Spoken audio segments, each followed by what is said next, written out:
This was supposed to be a simple kitchen renovation, but before I could even touch a single cabinet, I had to rip out a chimney, rewire the entire room, deal with asbestos and basically rebuild the room from scratch. I'm a DIYer with little experience, so I've learned everything as I went, with a few mistakes on the way. This is the real side of renovating, the part that nobody shows you, and in contrast, fitting the kitchen was the easy part. Everything before nearly broke me. This is the complete process of how it went. Let me introduce you to the story of how we watched far too many DIY programs and ended up in a series of our very own. Subscribe to follow. This was our very first encounter with underestimating the job at hand, and after a more careful inspection, we spotted the sink was taller than the window ledge, uneven doors, walls and awkward utilities before we even get to the decorative finishes. Let's see how all this looks on a floor plan. With a clean slate, we installed the new boiler in this corner, which we later discovered to be a big mistake. Furthermore, we need to relocate the gas, water and waste supplies to accommodate a new kitchen layout, along with moving an awkward utility meter to gain extra floor space. On the left, we'll position a fridge, freezer and dishwasher, along with a sink and a drawer unit. On the opposite side, to complete the golden triangle of kitchen design success, we'll be installing a corner unit with a further run, which allows us to move the hob safely away from the entrance. Lastly, we'll be attempting to stick up a corner wall unit, but before we can do any of this, we've got some rather unpleasant surprises to uncover. The first thing we removed was the sink unit, which revealed the plaster was no longer attached to the wall, and to complicate matters further, there are two stopcocks with one that reads "Do not turn." Damp problems aside and the sink out the way, we could get on with our first bit of heavy demolition and knock that pantry out. Our next challenge was demolishing the chimney, and a quick disclaimer, seek advice or get a professional builder in, and don't forget to inform building control like we did.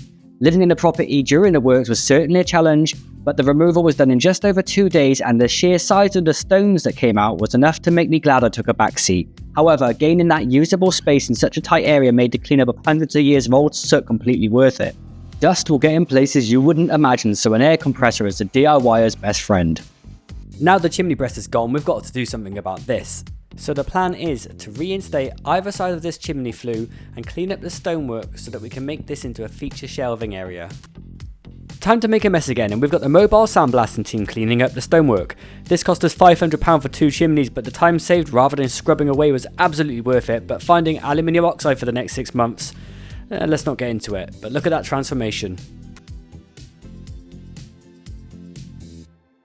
I need to put some metal rods into the wall before we continue with the game of Jenga danger as we reinstate the collapsed sides of this chimney flue. Hopefully this will support the cantilever look we're trying to achieve. It's kind of a miracle, but it hasn't fallen down, and we are at a point where we are now up to the high point on each side.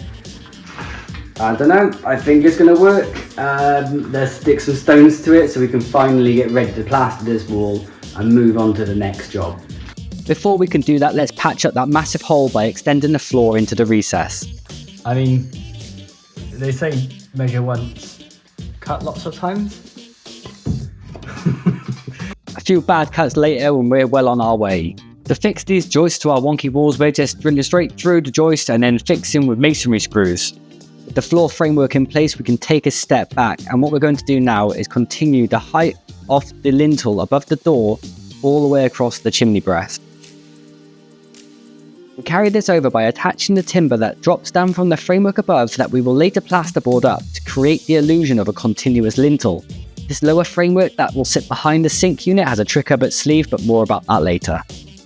Before we can move on, there's something else we have to do, and that's a phrase all renovators can relate to. To reclaim the floor space for our undercounter freezer, we need to relocate the gas meter, which can only be done by the gas distribution network.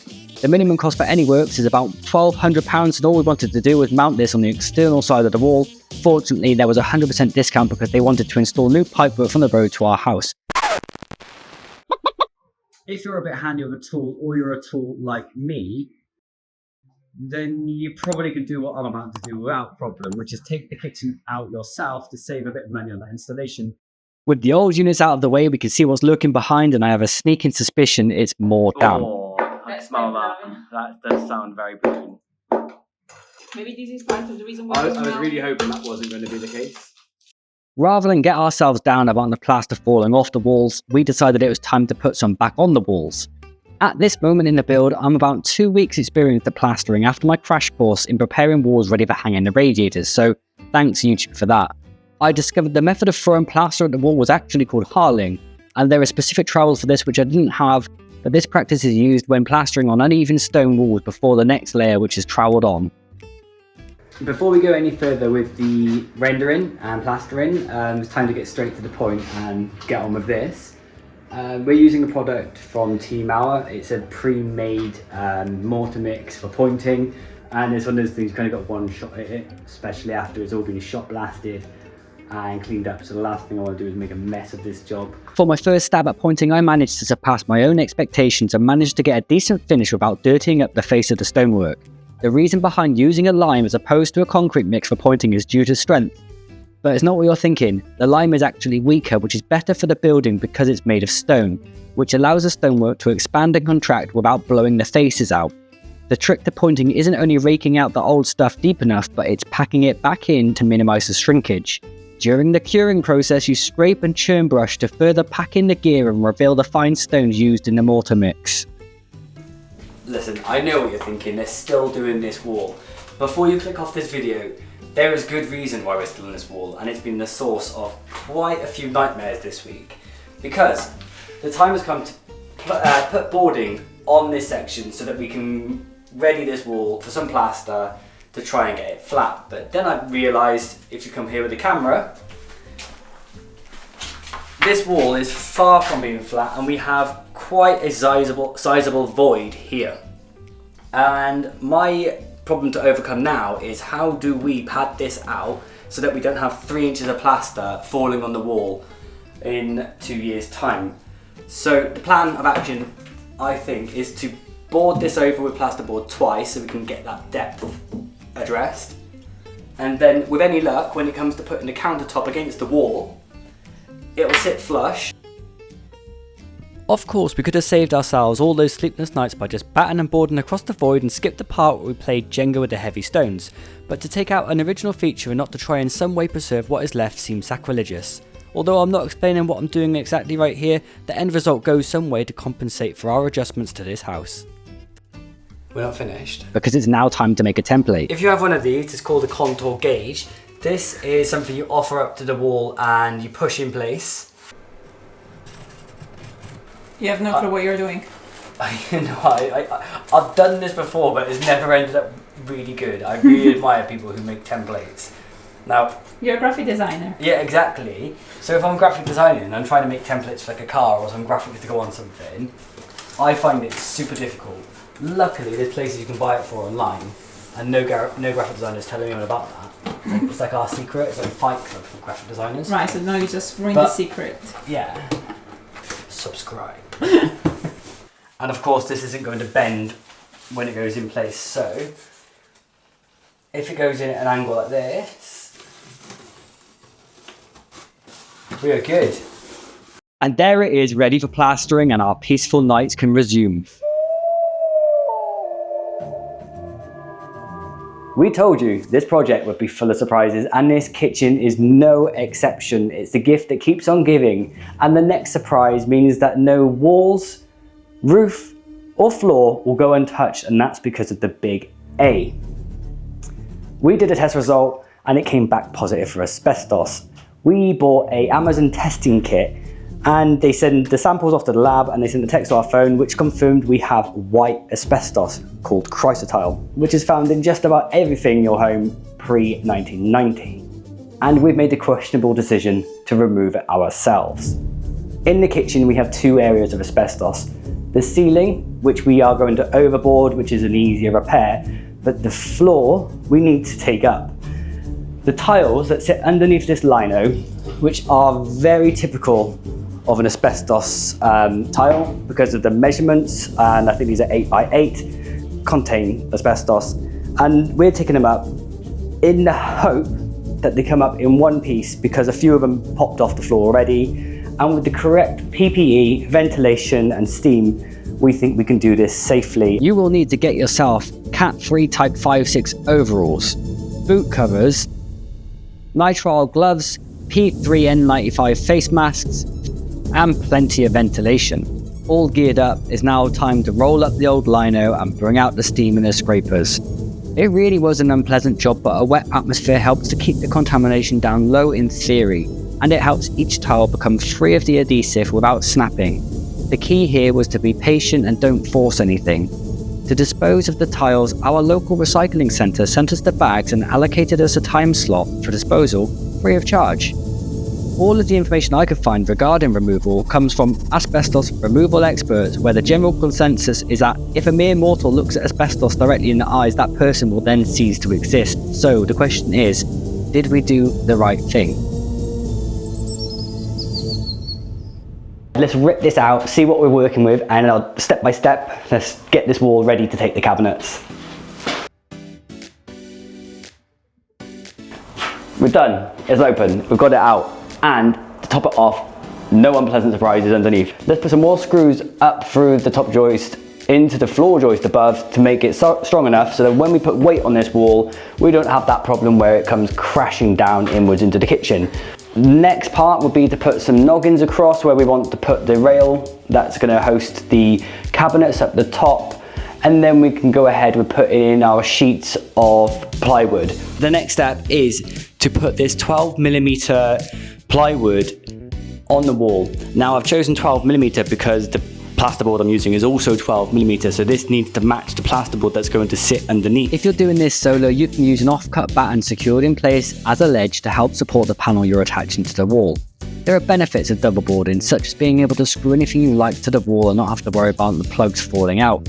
And of course, there's the added strength enhancement. Understanding where to make the cuts for the wires and the pipework that come through is a bit of a guessing game. It's good practice when boarding around the door to ensure that you have an overlap in the plasterboard to make sure that in the top corner just above the door, the plaster doesn't crack.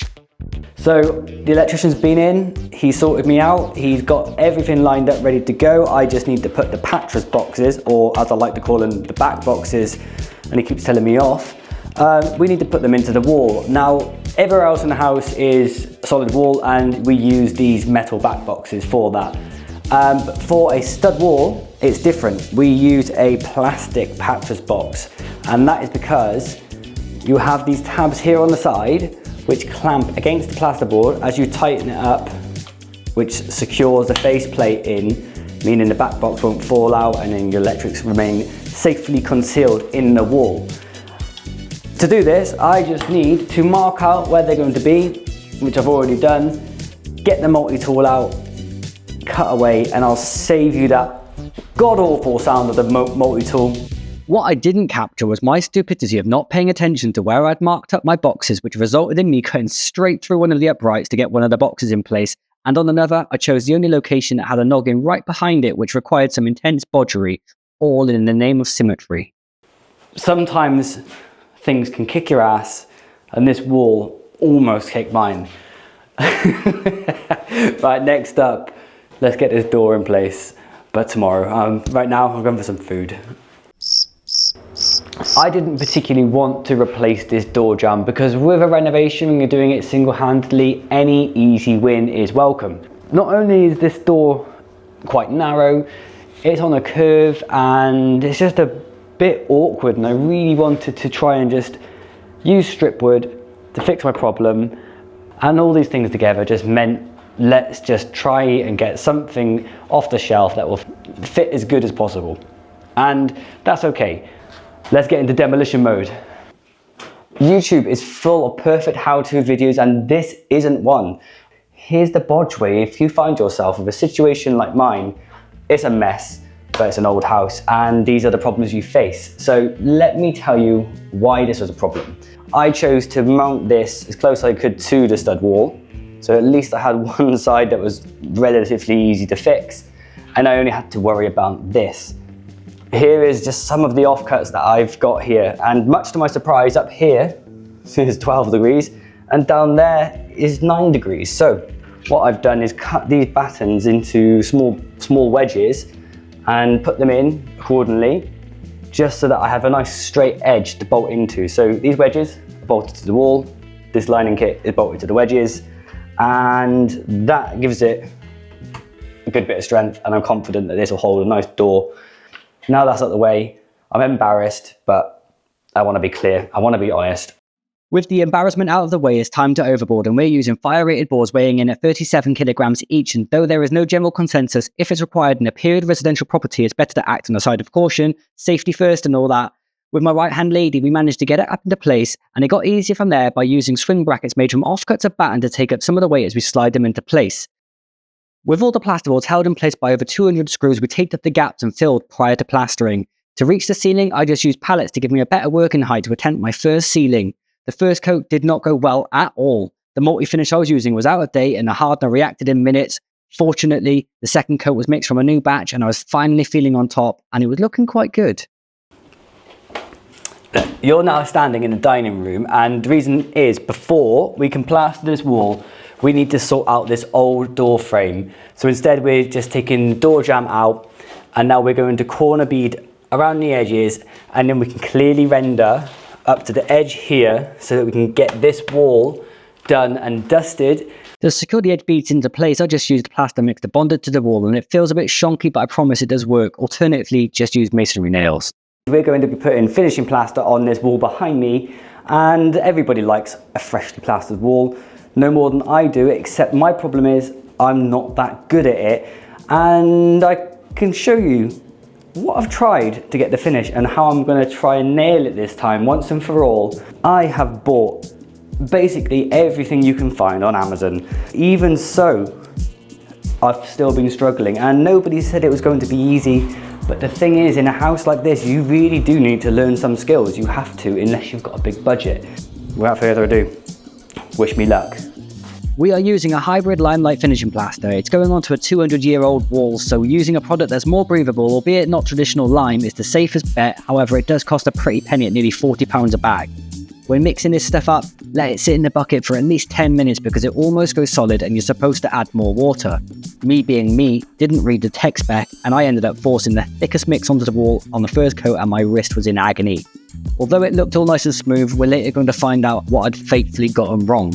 This second wall was a challenge of its own, as I was plastering over different surfaces and each dried at different times. With a little bit of perseverance and running a long skim over the top, I eventually found my level and it was going well.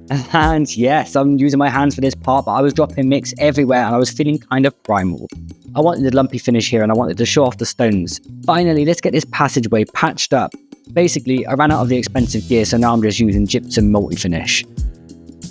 With all my previous practice aside, this last wall was my final exam. Because it's a modern stud wall, we don't have the need for any special plaster, but I did add an ingredient to slow down the hardening process called extra time. It's the only wall I've attempted so far that started out flat, and I was full of confidence, but navigating the wires and the back boxes was no easy task. If you fancy trying your hand at plastering, check out the YouTube channel called On the Trowel by Kirk Johnson, and his videos are so valuable to the learning process. Let's stop that time lapse there because it's done. This stuff saved me. It was super hot in here, and I only know about this stuff from someone on TikTok. And the other thing, while I'm at it, I think really has to be said is those OX flexi trowels.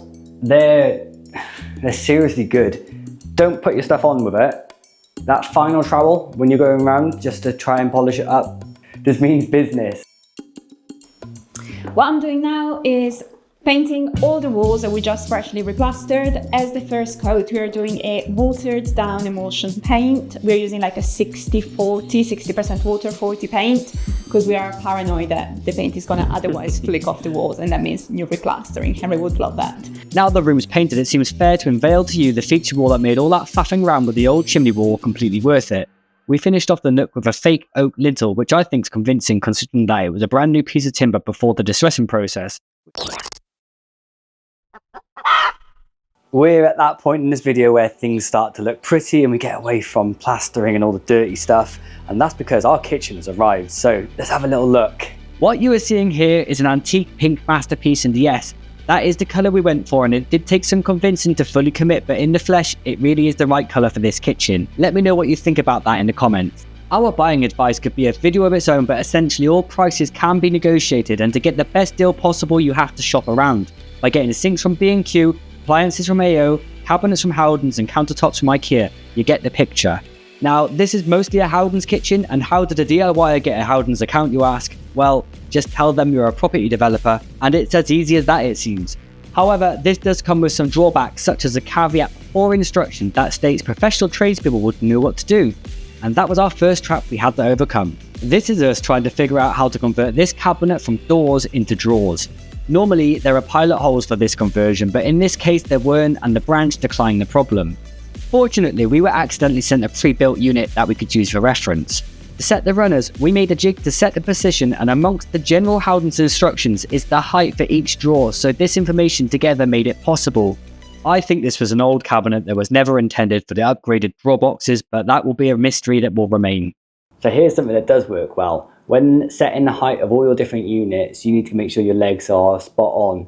I don't know about other brands, but Howdens have their leg like this, and it's marked with a little dimple in the thread, and you wind this down until it meets that dimple. Will be exactly the same height as the plinth that comes with Howdens kitchens.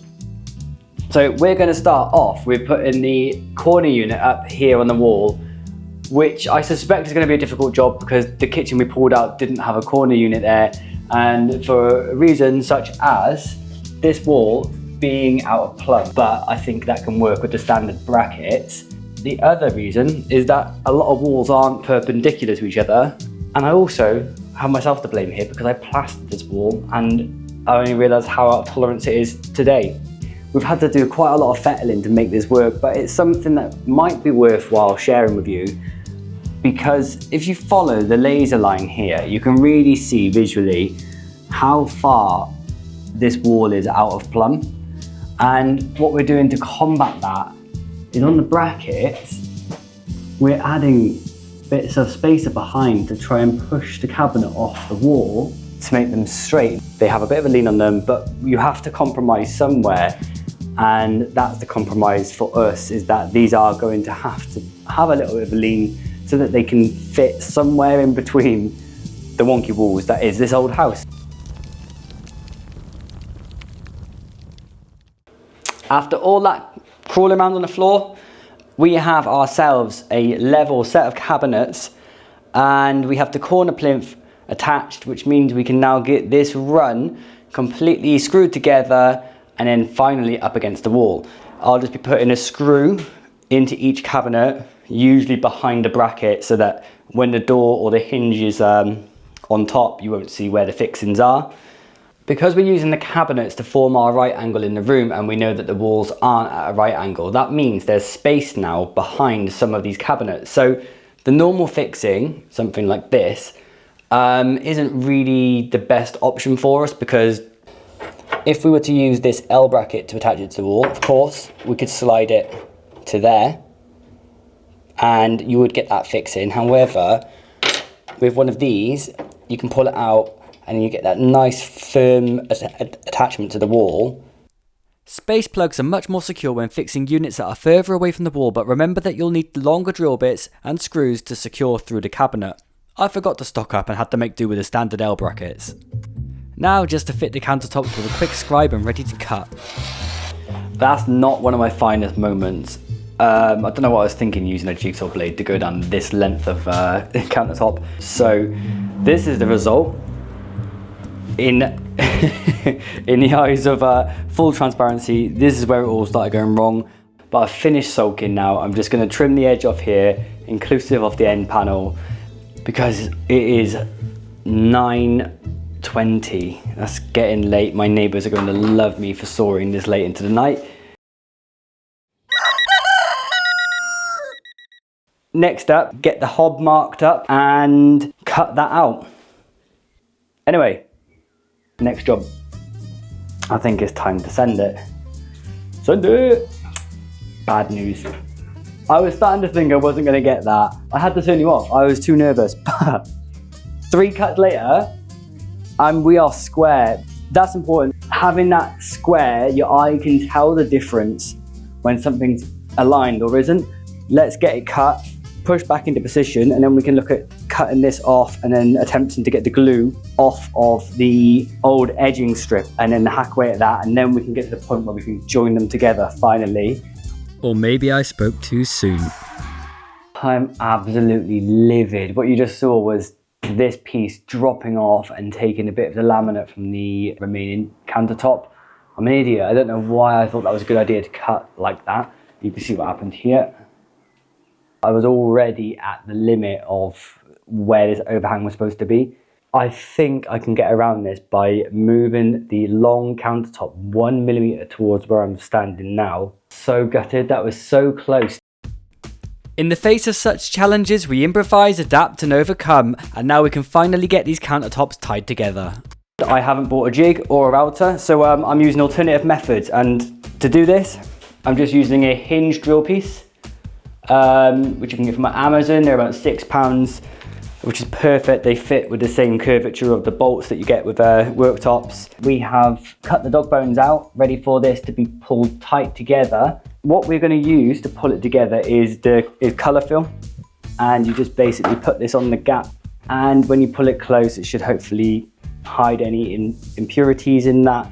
I'm pretty sure some people have paid professional tradespeople for finishes that are worse than this. To measure out where this sink is going, I've measured the width of the cabinet so I can figure out how to get the sink absolutely central to this cabinet.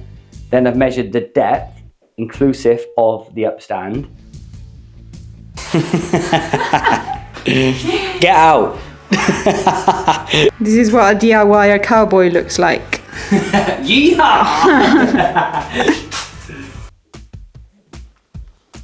And it's just like that, with a bit of magic, that the sink and tap and plumbing is magically installed, and is nothing to do with me deleting all that footage. But let me recap.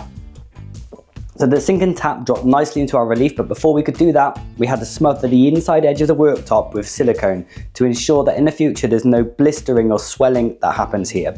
Before we dropped the sink in place, we laid down a thick bead of clear antibacterial silicone and pressed it down, then waited for it to dry and then cut off the excess with a Stanley blade. But the real secret in this kitchen that really packs a punch is in here. Let's take a look. At the very back, behind the bin storage and beyond the carefully crafted wastewater pipes, we're now in the old void for the chimney. We used the space to create a secret cupboard that we could use to host a tank for instant hot water. With the remaining space available here, I think we should install a new tank for fairy liquid that we can pump up to the countertop, removing the need for a bottle and freeing up more counter space. What do we think? After spending some time pretending to look at the instructions, it was time to fit the doors to the appliances by just measuring out the brackets from the centre lines of each panel. This represents a monumental milestone in just how far we've come, and the next bit was the real test. And for this cabinet, not too bad.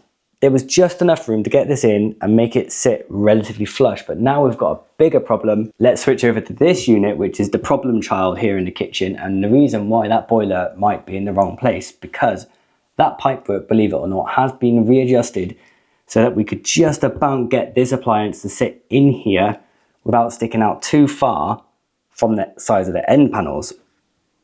But there is still a problem, because even though this pipework's been adjusted, we're still a few mils short and the door will sit in front of the rest of the unit. What I'll be doing is grinding the hole in the bracket deeper, which allows me to slide the bracket back towards the appliance, meaning that we close the gap on the void between the hinge, the bracket and the appliance door. That's my only hope. Let's just do this and get on with it, because my knees hurt.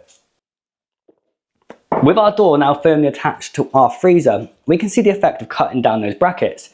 The overhang is now 8mm from 14. Now, it looks slightly ajar, but that's what we have and that's what we're going to work with, because we need to box in this boiler unit, which is difficult because the boiler doesn't sit directly above the freezer.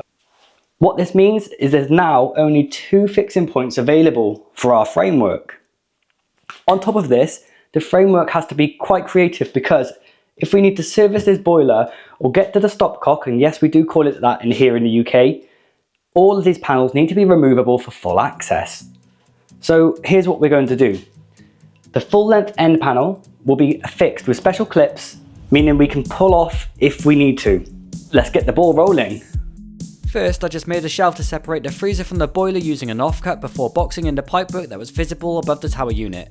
With that done and dusted, it was time to finally fit the top brace and hope that our door hanging skills are up to scratch. Scribing end panels and infills requires different techniques due to the nature, size and position of the material being fitted.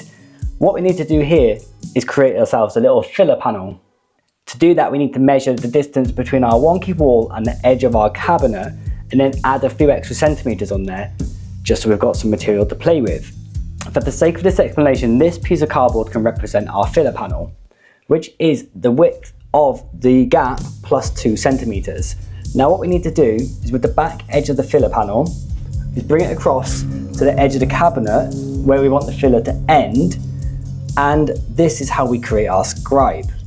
With an offcut exactly the same width as the panel you've just cut, you can slide this over to the wall, draw a line onto our panel, and you would slide this up and down the wall. We can illustrate our cut by folding the cardboard, and if we slide this over into position, you'll see that our filler sits snug into position. Now we just need to do this to the real thing. Take your time marking out your scribe and ensure you are at an equal distance to the wall throughout. Angle your jigsaw to undercut your scribe and it will make life much easier if you need to stand back a little. And to make this filler panel removable, we're just using the same clipping system we've used on some of the plinths so that we can offer this up into place where it's been scribed along the wall, like that, and then we just put it in like that. Job done. Moving on from the fillers, and this is how we scribe our end panels. Now what we need to do is to figure out how much is remaining to calculate what we cut off from the back. So to do this, we have an offcut here which is the same thickness of the doors, and the end panels need to sit flush with the door. So with this being 18 mil, we'll put this along the side there, and what we can do is just scribe a line up and down just to show us where the end of the door needs to sit. And then this remaining space from the edge of the end panel to that line is what we need to nip off from the back, and then it will sit flat against the wall. We're right on the edge of the finish line, and this is the moment where the whole journey really hits you. When you take on something yourself, you never truly realise how many hidden details you'll face until you're too deep into it. There's no way I could show you every tiny step because we'd be here for days, so if you're still here, genuinely, thank you. Because this is where it all starts to come together. This is the moment where we lock in, push through, and start checking off those last pieces one by one, like the final clicks of a puzzle falling into place. This project has been full of choices, challenges, and discoveries at every turn, and DIY really has a way of consuming you. The frustration, breakthroughs, late nights, big wins, all tangled together. But that's also what makes it so powerful. The passion, the mistakes, the determination. Every moment has led right here, and now all that stands before us and finishing are the final brush strokes that transform effort into accomplishment. We're nearly there, and it feels good.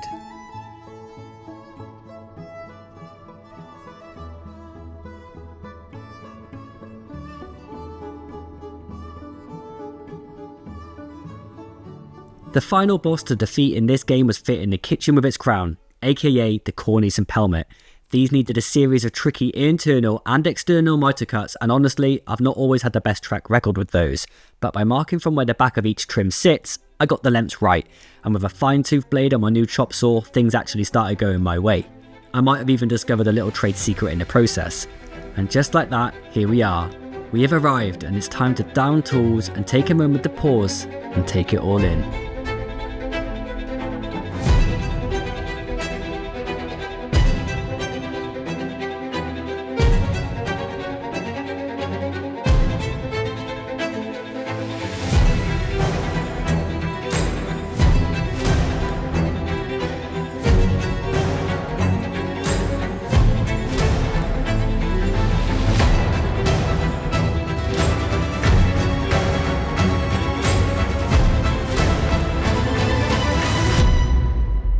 There's only one thing left to do, and that's prepare our very first meal.